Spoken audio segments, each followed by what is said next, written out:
All we have ever been, are now, or ever will be, is pure space. Pure space and nothing else.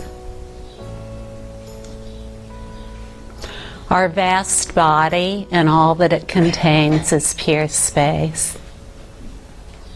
Our vast mind and all that it contains is pure space. Our vast speech and all that it contains, pure space. Our vast activities, pure space. In actuality, we've never taken ourselves to be anything. It's impossible to take ourselves to be anything.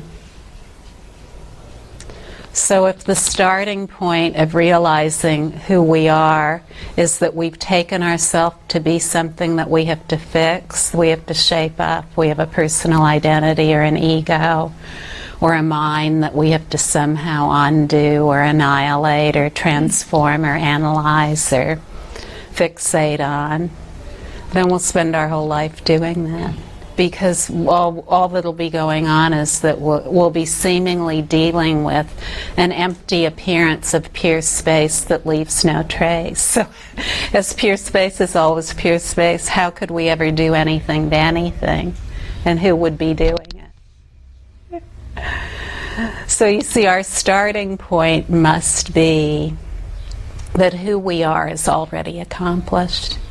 It's already accomplished. There's nothing to attain, achieve, get, obtain from a teacher, be confirmed by a teacher, approved, held by a teacher and given to us, given to a teacher and taken away from us.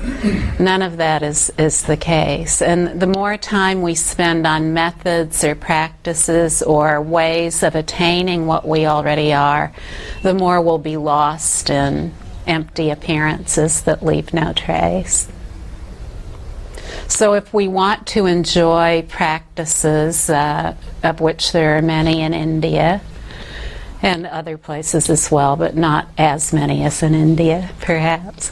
If we want to enjoy that, it's great, but while we're enjoying it, it's important to know that we're pure space. We're aware of pure space and nothing else. You see, and then on that basis, it doesn't matter what we're doing. We can be doing what are called spiritual practices, or we can be involved in any circumstance. It really doesn't matter. It doesn't matter at all. So this is like the ultimate mantra when every perception is an empty appearance that leaves no trace. It's just the pure space of our own awareness and nothing else. The dynamic energy of our awareness and nothing else. The dynamic energy of our awareness inseparable from it, like the color blue is inseparable from the sky. It would be impossible to separate out the color of a ruby from the ruby, from the gem itself. It would be impossible to separate out the color blue from the sky. It would be impossible to separate out the heat of the sun from the sun. It would be impossible to separate out wetness from water.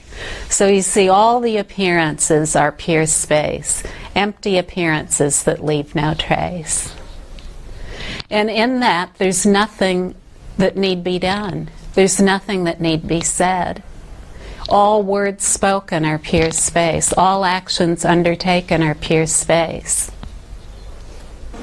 All thoughts, pure space. All emotions, pure space.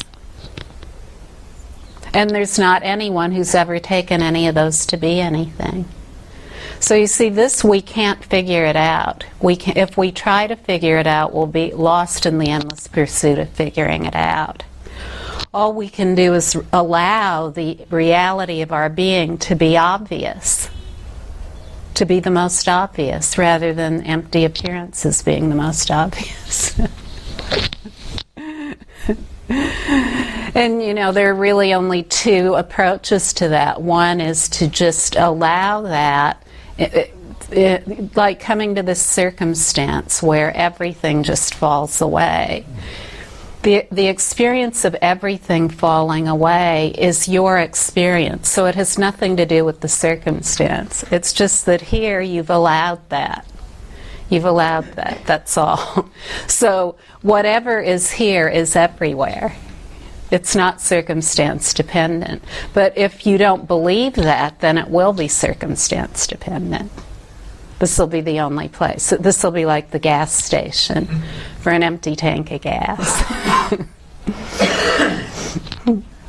But we're always absolutely full is what we are. We're rich with everything that is, rich with pure space. And that pure space has never been collapsed into anything. You see, it's just like if we go into infinite space, into the infinite blue sky, we can't say, oh, this part of the sky's better and that part's worse. We can't find any limit or restriction anywhere, in the sky. And so all of these forms of language, all of the letters of the alphabet, it's just like shaping pure space into different letters of the alphabet and then making up all kinds of stories about everything going on. But you see, all the stories of the sky-like alphabet, they're pure space too. They're pure space too. So if we think we have to undo any of the stories in order to be pure space, then we can't possibly ever realize we are pure space. Pure space, awareness, these three are inseparable. Pure space, awareness, and compassion. Any kind of awakening to the reality of what we are that does not include unrelenting compassion, floodgates of compassion thrown open without ever being able to be held back in any time, place, or circumstance. Any awakening without that is not an awakening. It's just an anomaly of point of view. It's an anomaly of point of view. It may not be the conventional point of view. There may be great freedom from mental concepts. There may be no mental concepts at all. But it's still a point of view. It's still within the realm of empty appearances. So you see, sometimes we don't even know what real awakening is. But the realization of ourselves as pure space that is entirely aware and unrelentingly compassionate is clear evidence that we are awake. It's clear evidence that we are awake. And yesterday there was a man, and he was asking something about my realization, how I knew I was realized, or how he could know that I was realized, and things like that. Well, we're all realized. That's the starting point. We're all realized. But as long as we engage in superstitions about what awakening is, then that's impossible to see. Within the world of cause and effect that's bound by time and space, we assume that some people are awake and others aren't, because we have never known our own timelessness. In our own timelessness, we know that everything's already accomplished and that there's no sequence for anything to be accomplished.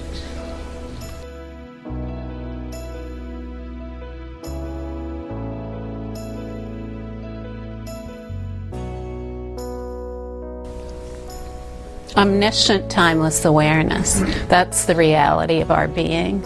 Omniscient means all-knowing. So how are we all-knowing? We're all-knowing in that everything, no matter what it is included and contained within us. So in that sense, we know everything there is that is to be known already. But when we have taken ourselves to be someone who needs to learn things, we might not recognize that. That might not be so obvious. So, we show up here and more conviction dawns. We hear words spoken in maybe a new way or a slightly different way than they have been before, but the words have a tremendous impact that comes directly from pure space. They have a way of just letting us know that, as though we're hearing the words we've always wanted to hear. like being made love to by the best lover in the whole world, the one we've always imagined having. I'm sure no one here has done that.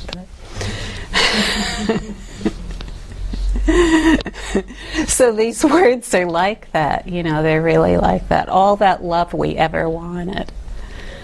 All that love we ever wanted. It's just, oh, of course, this is who I am. Of course, these words, I've always known these words I'm hearing.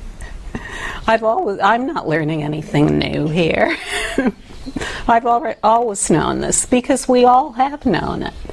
Maybe we haven't heard it spoken or really read it written in such a direct way as in the Great Freedom Teaching, but we know it. We know it. It's nothing new to us. It's not like learning a foreign language, a language we don't know, a language that isn't our native tongue. This is our native tongue. Exalted body, speech, and mind, that is our native tongue, our native way of being, our native way of thinking. The thinking that involves no thought. You see, thinking and no thought are not two.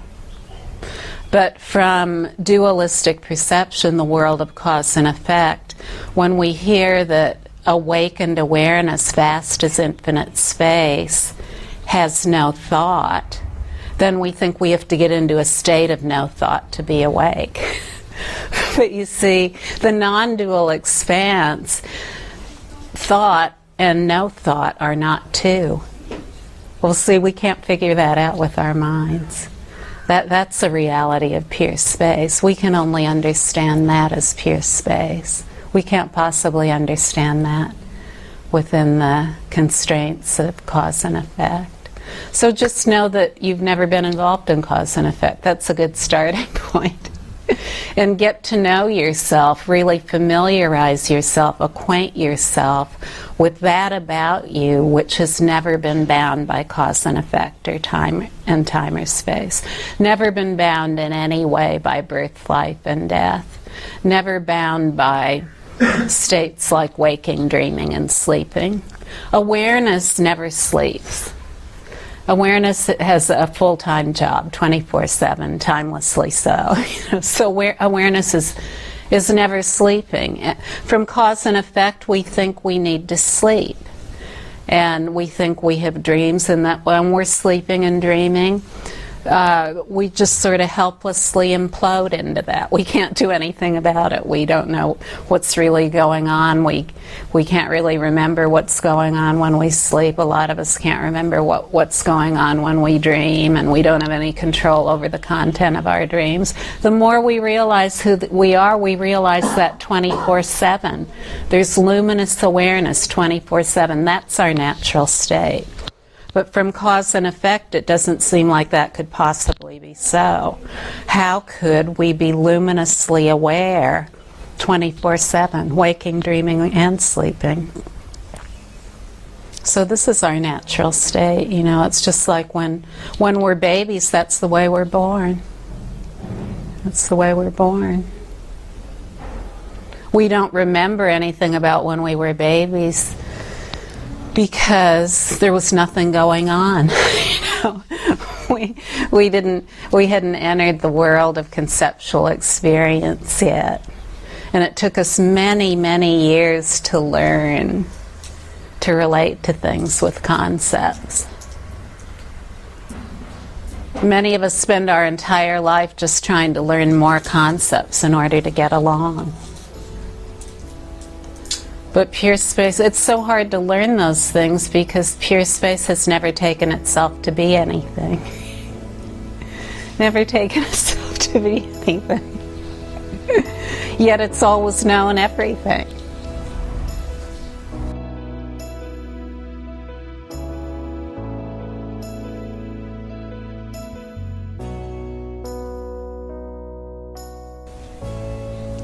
So you see, if we just try to be awake without learning the reality of what that is, what that has been throughout time, and what it means to us today, then I said this yesterday, but I'll say it again, it's like not having eyes and trying to climb a mountain.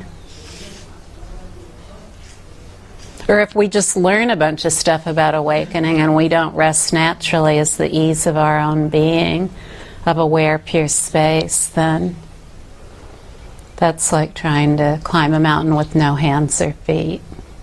You know, neither of those things we'd want to do. When we climb Mount Everest, we want someone with us who's done that successfully. We don't want someone who never made it and sort of fried their brain from high altitude sickness. You know, we don't want someone like that. And we don't want someone who's only gone up halfway. And we don't want someone who's just read a lot of books about Mount Everest and knows everything about it. We want someone who's been to the summit many times, many successful expeditions, not only on their own, but with other people that they've shepherded up and brought back. That's what we want. We want someone young and strong who knows the latest on Mount Everest. And, you know, if we try to go up Mount Everest alone, then, well, it's very unlikely we'll make it. You know, we want an expert guide. We want someone who's already been there, and the conqueror, the one who's been to the top and raised the victory banner right on the top. You see those winds blowing, and they're standing there smiling with their flag. The victory banner that never falls. So you see, even if there have been decades spent looking at this reality and taking oneself to be a certain kind of reality, it doesn't mean that needs to persist, nor does it mean that endless time is required or any time at all to know that is the reality about ourselves. As who we are is already accomplished, we just allow that right here. We allow that right here. It's not a destination. Every moment, no matter how many moments there are, and no matter if we live for trillions of years, there'd be the experience of more and more freedom without being able to call it anything, not even freedom. You know, we wouldn't need to call it anything. Maybe one moment we'd have a description, the next moment we wouldn't, and maybe each description we had would be a different description.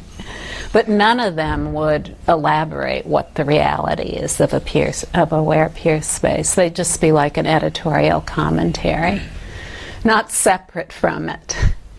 Not separate from it. All the appearances, no matter what they are, they're like a line drawn in water. Vanishes naturally without a trace. Like the flight path of a bird in the sky. Can't see where it came from or where it went, or where the middle is or anything else. So to try to hold on to any appearance and make something out of it is folly, you know, it's folly. And to go to some kind of a teaching about non-dual awakening that posits the existence of a personal identity, a personal someone who's identified or fixated on anything, that's just more of the ordeal of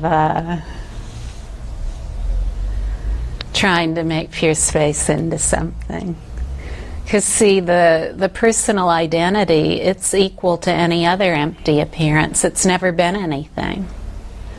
The assumption that there is a personal somebody, an ego, a mind, a someone who is an I, me, and mine, who is a storage container of empty appearances. You see, the personal identity is an empty appearance equal to all other empty appearances.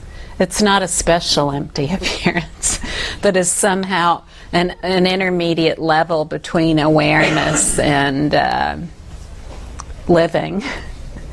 And really, when we look at this with elementary discernment, we see that this is so. Immediately we think, how preposterous that I could have ever taken myself to be a personal identity. This personal identity is a point of view that appears within the pure view of awareness, inseparable from it. Absolutely impossible to separate from it. So the dynamic energy of awareness that cannot be separated from it is only awareness. Why call it anything else? We rarely have the idea occur to us, the thought that we are somebody. How many of you just sit there all day going, yep, I'm somebody, I'm somebody, I'm somebody, I'm somebody. We don't do that. It's a point of view, an assumption that we've adopted from convention. That's all. That's all. When we just rest as the ease of our being, we see that this point of view of being somebody, it rarely appears. It rarely appears in the realm of pure space. The ease of our being that's never been touched by anything is the reality of what we are. So if we want to allow the focus of our energy and attention to just naturally settle as what it is, we don't want to be lost in working on a personal identity that never existed in the first place. When we rest as the ease of our being, then this personal identity and the ease of our being are not two. Then we know what being human is. Then we really know what being human is. When we really know what being human is, our ultimate reality is the vast expanse of aware pure space, then we have all kinds of solutions to living that we never thought about before. And when we're no longer at war with ourselves, constantly efforting, working, and fighting to make ourselves into somebody, and assuming everyone else is doing the same thing, then we no longer have to have terrorist cells all over the world and nuclear missiles.